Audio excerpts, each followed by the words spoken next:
Well, good morning, everybody. It's good to be out here.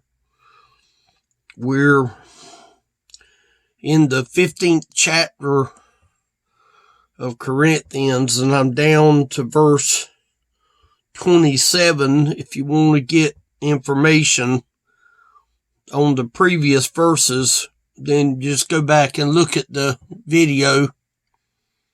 Verse 27. It says, "For he hath put all things under his feet," meaning all dominion. It means everything. Everything is under his feet. But when he saith all things are put under him, it is manifest that he is accepted, which did put all things under him. You know, all things is under his feet. But take, for instance, someone that is lost. God doesn't have control over the person that is not his child.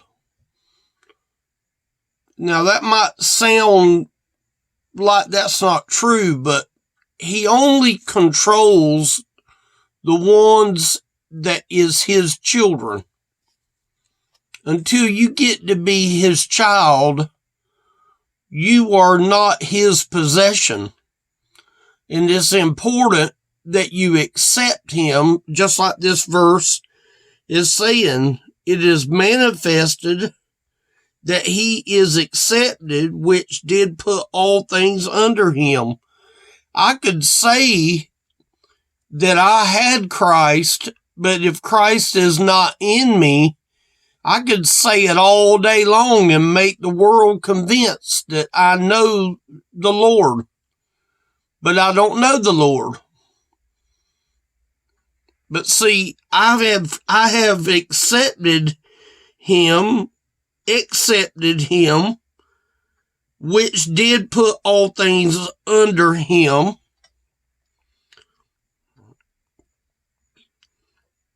And when all things shall be subdued unto him, and we know what the word subdued is. Subdued is where he dominates you. So, and when all things shall be subdued unto him, then shall the Son also himself be subject unto him that put all things under him. Talking about God, that God may be all in all. See, everything that Jesus does is all about his Father. Everything that Jesus does always refers back to God the Father. Always. If it's salvation of the soul, it refers back to God the Father. If it's blessing, it's always referred back to God the Father. Else, what shall they do which are baptized for the dead, if the dead rise not at all? Meaning, if we have an issue of our real, genuine belief, then he's saying here, people can be baptized, but if the people be baptized and they're dead, then what good is it? Why are they then baptized for the dead? Meaning, if you're baptized and Jesus didn't rise, that's not what he's referring to here. He's referring back to this real belief that is Jesus resurrected or is he not resurrected? And we know that he is resurrected. And why stand we in jeopardy every hour? If a person is sort of on the edge of a cliff, that's not a very good place to be, on the edge. That's not good. Why we stand in jeopardy every hour? Meaning, are we content in being in jeopardy? Jeopardy is not like the game show. It's not. He says in verse 31, I protest by your rejoicing, which I have in Christ Jesus, our Lord, I die daily. See, he's letting it be known here that, look, I die daily. I mean, this is a daily death. And I think that's what God is expecting out of his children, is a daily sacrificial death, that I should never put my life, number one. I should always let my life be what he's saying right here. Lord, I die daily. There's not many people that die daily. I'm not talking about a natural death, but I'm talking more of an attitude. That's what Paul was saying. The attitude that, Lord, I die daily. How many people die daily? I'm talking about taking second position. I'm not talking about going to the cemetery and getting in a casket and being lowered in the ground and dying like that. He's not talking about that kind of death, but in a sense, he is. He's putting himself number two. He's putting the Lord number one, because it says in verse 32, if after the manner of men I have fought with beasts at Ephesus, what advantageth it me if the dead rise not? He's pressing this point that there's a reason why the dead is where they are, and that God hasn't forgotten about the dead. He has not forgotten about the dead. He says here, let us eat and drink, for tomorrow we die. It doesn't matter what we do today. If the resurrection didn't never really happen, then what good is tomorrow? Let's just eat, drink, and be merry. That's what the attitude is of so many people today, is they don't understand God, but they know how to eat, drink, and be merry. And Paul was saying, look, let's just eat and drink, for tomorrow we die. And then you notice that he says this in verse 33, be not deceived. Evil communications corrupt good manners. Now, I've often questioned why that verse was located right there, when he's basically up there saying, let us eat, drink, for tomorrow we die. And now he says, be not deceived, evil communication. It's sort of like when you're talking to someone about a particular subject, and before you even get out the last sentence, they already in another direction.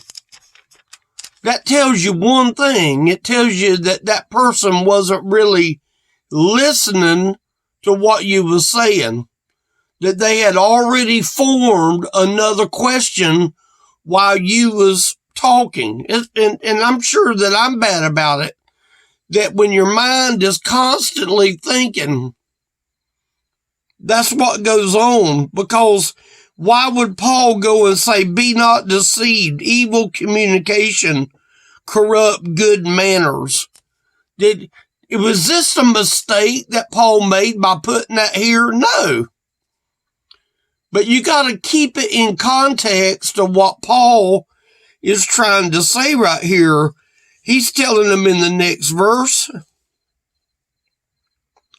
awake to righteousness. Meaning they've been dead for a long time. I mean, you notice how I titled these messages,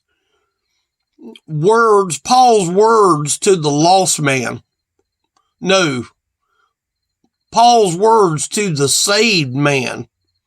See, these people here had a relationship, but it was strained.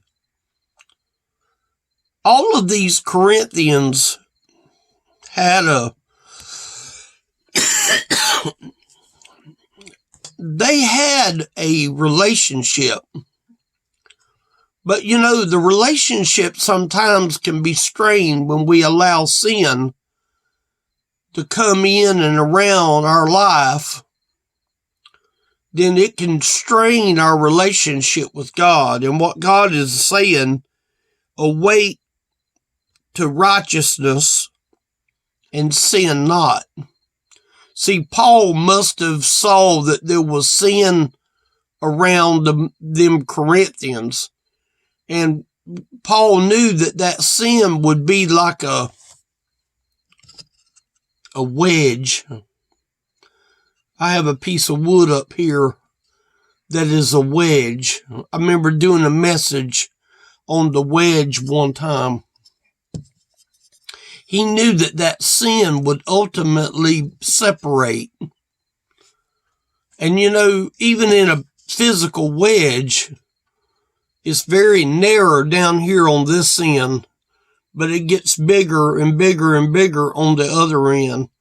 And see, over time, when a little tiny little thing gets in our way, before we know it, it gets bigger on the other end. And see, that's what Paul was trying to show them here, is that they had sinned because he told them, await the righteousness and sin not, for some have not the knowledge of God. I speak this to your shame. You notice that he said some have not the knowledge of God. Not all. But it don't take but just a few to make people go down the wrong path.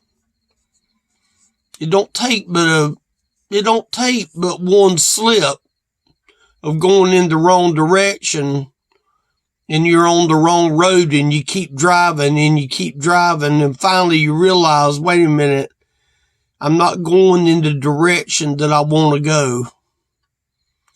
So therefore I have to turn around, and I have to stop to turn around to go back to where I got on the wrong road to get on the right road. That's what Paul is telling them here. But some men will say, how are the dead raised up? And that's what they was doing. They was questioning who was going to raise the dead. I mean, let's face it. I mean, if I went out to the cemetery, how in the world would I be able to say, how are the dead raised up? That almost seems the impossibility. But that's not what he did when he went to the grave of Lazarus. He asked Martha, where have you laid him? He knew where he was the whole time. When he got there to the grave, he knew what he was doing. Martha tried to go and tell him, look, he stinks by now. Don't you think Jesus knew that? Anytime when we are without Jesus, there's a certain amount of stench that the Lord sees. But here's the thing. He wasn't going to let that natural stench separate him from the man that loved Jesus. See, Lazarus loved Jesus, and Jesus loved Lazarus. That's the reason when he went to the grave and he called him out. But some men will say, how are the dead raised up? And with what body do they come? When they come up new, what body are they going to be in? See, they're asking questions right here. And then listen to how Paul says this. Thou fool. Or he says fool. that which thou sowest is not quickened except it die. And now he uses the comparison of the seed, that if the seed is not sowed, then the seed can't die to make new seed. See, and that which thou sowest not that body that shall be, but bear grain, it may chance of wheat, or of some other grain. Whatever you was when you was alive, when you are raised, then you will come up as that new grain that the Lord is talking about here. But God giveth it a body, hath it pleased him. See, he's the one that is over the body. And to every seed his own body. See, each one of us basically is a seed. And when God allows us to go through death, and Paul said up there a few minutes ago, I die daily. So the reason that Paul died daily is he wanted to be pleasing unto the Lord. In verse 39, all flesh is not the same flesh, but there is one kind of flesh of men, another flesh of beasts, another of fishes, and another of birds. And then in verse 40, he uses two words here. There are also celestial bodies, or what that means is heavenly bodies, and bodies terrestrial.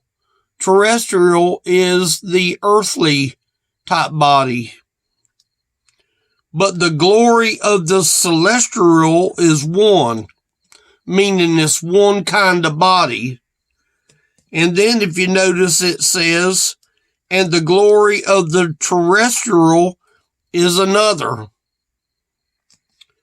There is one glory of the sun, and another glory of the moon, and another glory of the stars.